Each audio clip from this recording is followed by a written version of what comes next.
So historically, out of the 4 early voting states in the presidential nominating process, Nevada often gets the least amount of attention. It's way out in the West, far from Washington, D.C. And in recent history, the state has voted by caucus, a method that has long been criticized for limiting who can vote. Because generally, people have to show up in person at a specific time. So after 2020, and more of that criticism, state officials decided to scrap the caucus and hold a primary. The Democrats complied, and President Biden is expected to win that primary today without much competition. On the Republican side, however, the Trump campaign exerted pressure on Republican officials in the state to hold a separate caucus, a method that's seen as more beneficial to Trump. And the state party decided to do that and to make the caucus winner, not the primary winner, the official recipient of the state's presidential delegates, effectively making Nevada's switch to a primary meaningless and guaranteeing that Trump would leave the state one step closer to the nomination. So when Trump said this in New Hampshire, next week it's Nevada, it's not South Carolina. We love South Carolina, but next week it's Nevada. And I'm pleased to announce we just won Nevada. We just won 100%. He was basically right. From the New York Times, I'm Esteth Herndon. This is The Run-Up. To understand that more, I called up my colleague, Jenny Medina. Jenny, it's good to see you. Can you tell me where you are right now, and then tell me where you were 4 years ago with me at this time? Right now, I'm in my house in Los Angeles. But around this time 4 years ago, we were definitely in Las Vegas. She's based in California and reports on politics and voters with a specific focus on the West. Combing the Strip and really combing off the Strip, looking for election stories. Right. We were doing journalism by day and hanging at the Cosmo by night, if I remember correctly. Peak campaign trail fun. It doesn't get any better. So in today's Republican primary, it's Nikki Haley and a whole bunch of randoms. Where's Donald Trump? Donald Trump does not come until Thursday. On Thursday, the state party will have a caucus, and people who want to vote will show up in gyms and in ballrooms across the state and say they support Donald Trump. But he's the only player there. And that caucus is arguably the election that really matters because all the delegates will be decided based on what happens there. So what I'm hearing from you is that Trump kind of went through a whole separate process and is now virtually guaranteed to win all of the state's delegates when it relates to the Republican nomination. That's right. How did he pull that off? You know, Trump has got a lot of allies, and he certainly has a lot of allies in this state party. The Nevada party has been sort of on his side and loyal to him for a long time. He cultivated that. His campaign created these conditions long ago, kind of before most people, certainly most of the national press was paying attention. He just made it happen. We've talked to some of our colleagues, including Maggie Haberman and Jonathan Swan, about how this version of the Trump campaign might be a little more organized than the previous version of the Trump campaign. What I hear from you is kind of another example of that. It sounds like the Trump campaign virtually bullied the state party into doing exactly what it wants. And frankly, the other candidates couldn't stop them. That's right. I mean, Ron DeSantis, when he was still in the race, had said he was going to participate in the caucus. Nikki Haley had always said that she was going to participate in the primary. But yes, Trump got exactly what he wanted. And even the governor, who is a Republican and is a Trump supporter, has endorsed Trump, has voiced his disappointment with the way that this is how it's playing out. Wow. Okay. Since Donald Trump is kind of correct, and this caucus does have a result where we know who the winner is, let's focus on some different things we can think about when it relates to Nevada. Of course, this is a different type of state than we saw earlier in Iowa and New Hampshire, and places that I had spent a lot of time reporting. I haven't been out to Nevada. So you tell me, what's the difference between a Nevada voter and an Iowa and New Hampshire voter? I think the biggest difference is that both Iowa and New Hampshire are overwhelmingly white voters. And Nevada is a much more diverse state. More than 20% of voters there are Hispanic. There's a significant Black voting population, a significant Asian population, and a very significant young population. And even more than young, people move in and out of Nevada very quickly. So a transient state.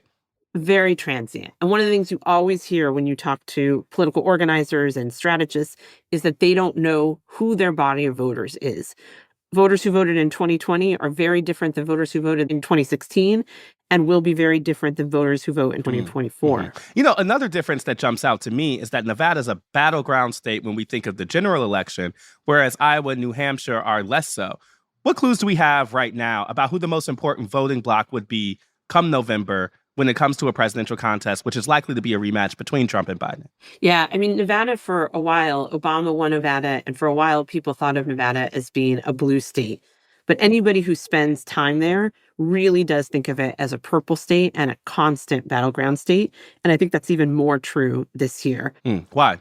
I would say the two big populations are Latino voters and working class voters. And there's a really big overlap between those two. Mm-hmm. Nevada is a place that has a lot of people who aren't college educated, who consider themselves working class, who vote. The unions play a huge role in that. And Hispanic voters. We already know that Democrats have lost ground with Hispanic voters over the last several election cycles. And this is a big test, sort of how much ground can they make up? Can they gain ground, or are they going to lose more ground? Mm-hmm. That gives us two good populations to look for. I mean, I remember the importance of kind of appealing to working class Latinos that both Democrats and Republicans have put a focus on in the state. But you've uniquely focused on Latino voters in the last couple years. What questions do you have at the start of this race when it comes to that population in the general election? What should we be looking for when it comes to the very broad, very unnuanced term of the Latino vote? I mean, I think there's a few different things. One that constantly comes to mind is gender. You know, how much of this is going to be driven by men, and how much do women also get on board on the Trump board or on Biden's board? I think young people, sort of how much young people are enthusiastic or not, and do they want to stay home or not? I think sort of overall, I'm really wondering, like, what's the level of enthusiasm for politics now? I mean, one of the things we know is that Trump activated Latino voters who had not voted previously and who just decided for the first time, here's a guy who looks interesting enough that I want to vote for him. Yeah, so let's talk about some of the specific reporting you've been doing around these questions. I know that you recently made a trip to Nevada with our colleague Elisa Gutierrez to talk with some Latino men specifically about how they're feeling around the question around Trump and Biden. Can you tell me about that reporting? Sure. I first came across a barbershop in East Las Vegas when I was out in the area in 2022, trying to understand this very question, sort of how endangered were Democrats in the state. Mm-hmm. And I met these two guys who had owned a barbershop for more than 20 years together. One of them considered himself a pretty diehard Democrat, although he had a lot of frustrations with the party. And the other guy had voted for Democrats in the past, but had become pretty devoted to Trump. And these were two guys who I just thought were pretty fascinating and interacted and sort of debated and sparred with each other about their politics all the time. And I, when given the chance, wanted to go back to their place and see what the atmosphere of the shop was like. Wait, where am I going? You're on here for 1.7 miles, taking exit 73. Thank you. Let me just say logistics really quick. Yes, please. The shop caters entirely to men, and mostly Hispanic men. Yeah, I wonder how busy they are today. He said Thursday, Friday, Saturdays are the biggest day. Okay. So that was part of Makes sense. why, People are trying to look good for the weekend. And on the front window of the barbershop, it has a painting of the old barber pole. Oh, that's interesting. The working class on their... oh, yeah, and the classic, like, barber shop, yeah. Sort of, like, spinning. A painted spinning. That says the working class. Someone. And most of these guys, you know, a lot of them work as cops. A lot of them work in the casinos. A lot of them work as servers. And they're all there to kind of, yes, get their hair cut, but also relax. And part of relaxing is, like, shooting the shit. And politics comes up basically all the time now. What's up, ladies? How you guys doing today? And part of that is Danny. Danny is one of the owners who is a Trump guy.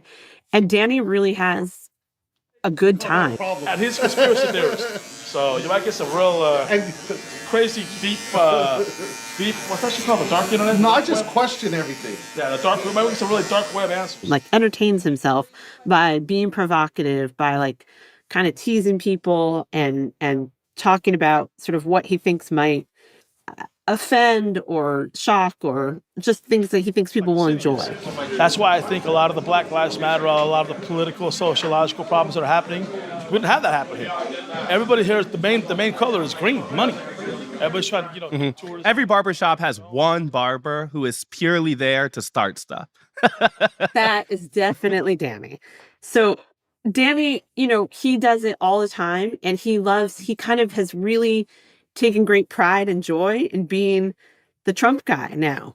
And it turns out, as we found, most of the guys in there actually agree with him, or at least most of the guys who are talking about politics agree with him.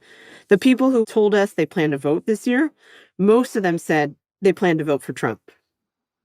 Interesting. Why?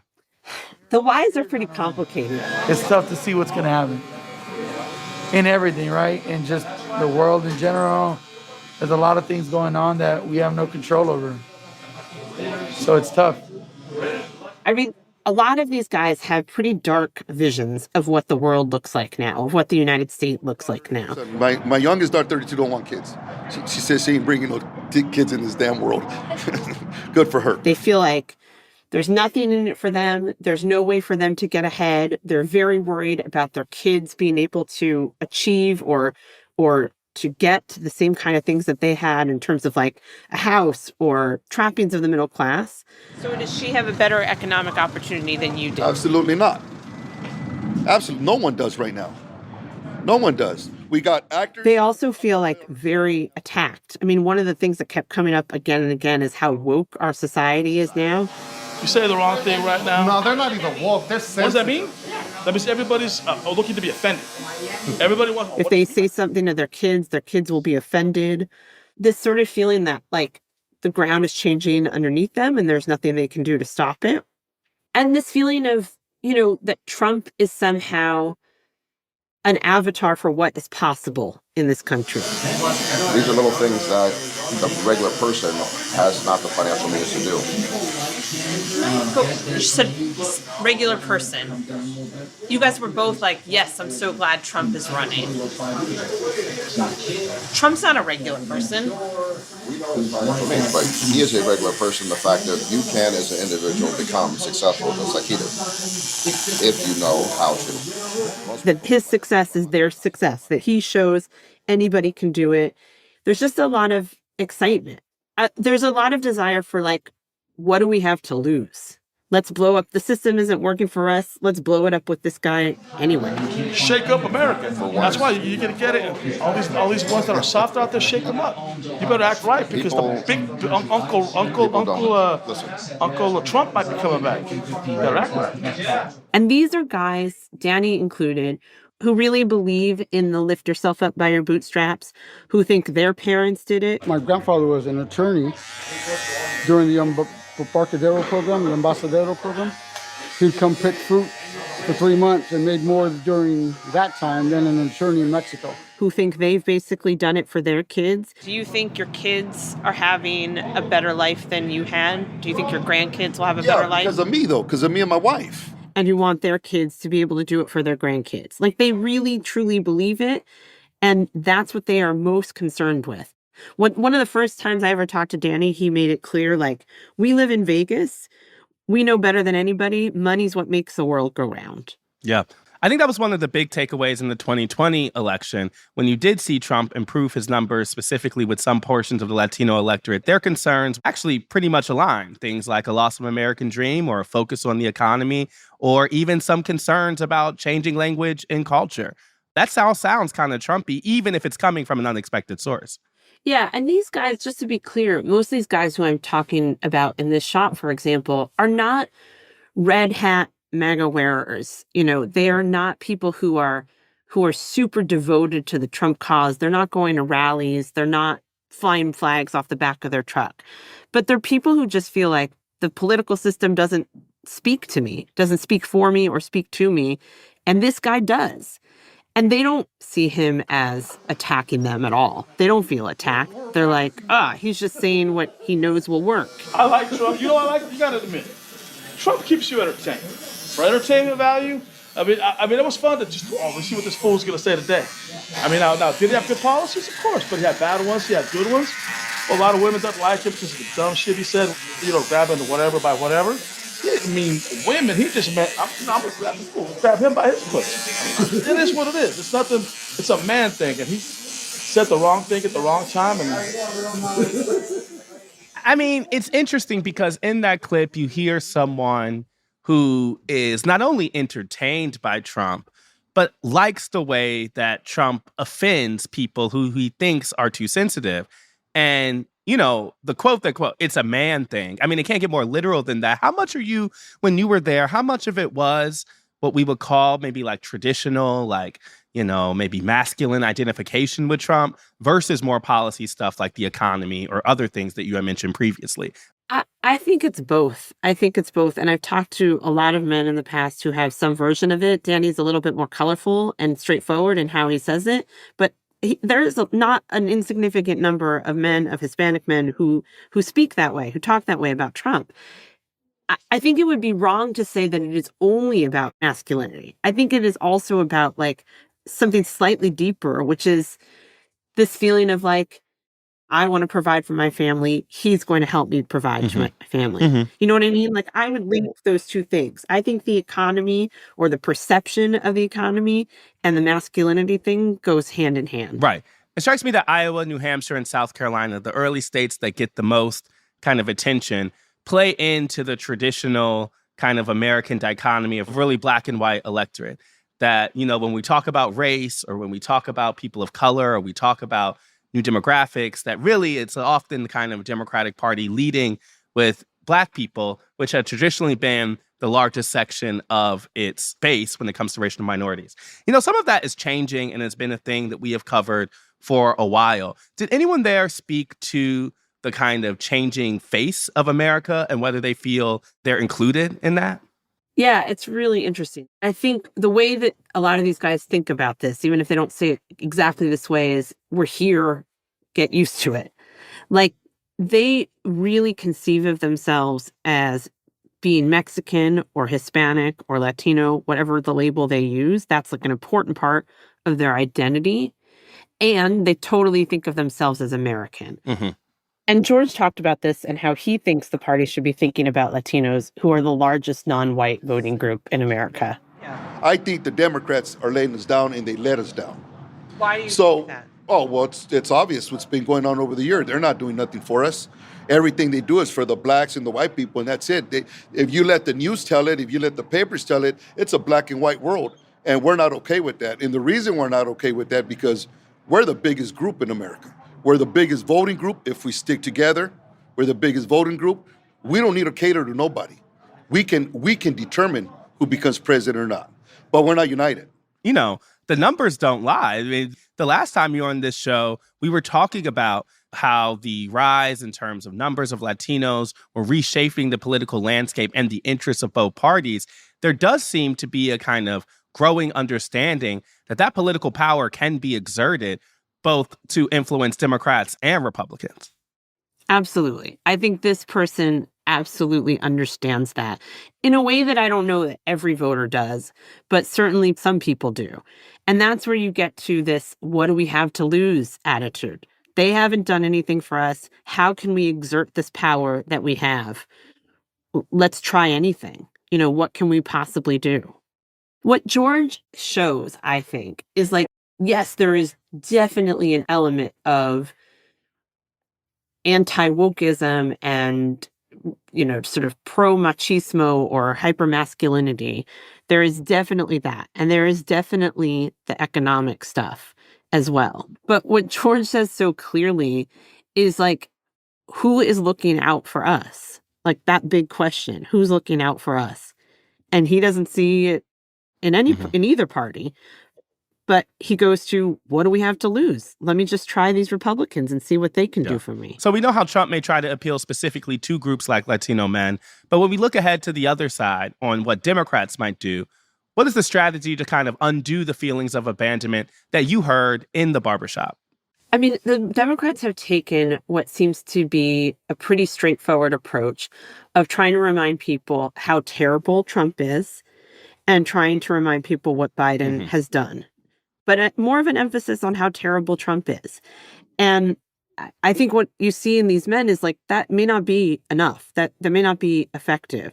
I think Democrats are going to spend a lot of money on this group. I think one of the big questions is spending money to message and do outreach in an election enough? Or is it something deeper than that? Is it some real change in policy, a change in how the government approaches dealing with what these kinds of voters want? So Nevada feels like a window into what we should expect as this race between Biden and Trump begins. But is there anything that we should be thinking about in the short term in regards to the state or this electorate that, we might get more clues at either Tuesday or Thursday? I mean, I think the question of who votes on Tuesday and Thursday is an interesting one. And what are the demographics of those voters? I mean, the thing that we heard a lot in the barbershop from these Republican voters is just this nihilism, this feeling of like nothing is going to get better. And when I was asking these guys, I was there more recently, I was asking these guys, hey, are you voting in the caucus or primary? Most of them looked at me blankly. They had no idea it was even happening. So they're not feeling particularly reached out to or tied into the Republican Party or even to Donald Trump. But they all feel pretty obligated or pretty committed, at least for now, of voting in November. So seeing how that pessimism works out is something I'm very curious about. Well, you'll be tracking it and we'll be tracking you. So that's helpful. Jenny, have a great rest of your day. Thank you. You too.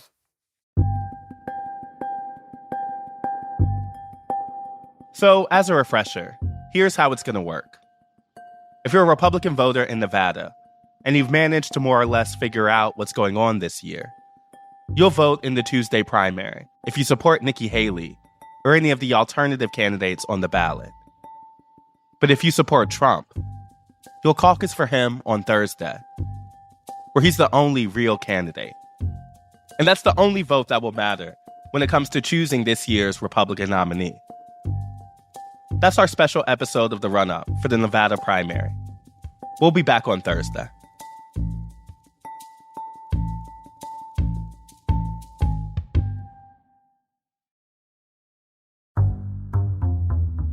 The Run-Up is reported by me, Ested Herndon, and produced by Elisa Gutierrez, Caitlin O'Keefe, and Anna Foley. It's edited by Rachel Dry, Lisa Tobin, and Franny Kartoff. It was mixed by Sophia Landman and Alyssa Moxley, with original music by Dan Powell, Marian Lozano, Pat McCusker, Diane Wong, Sophia Landman, and Alicia Be'itu. Special thanks to Paula Schumann, Sam Dolnick, Larissa Anderson, David Halfinger, Maddie Masiello, Mahima Chablani, Tara Godvin, and Jeffrey Miranda. Do you have a question about the 2024 election?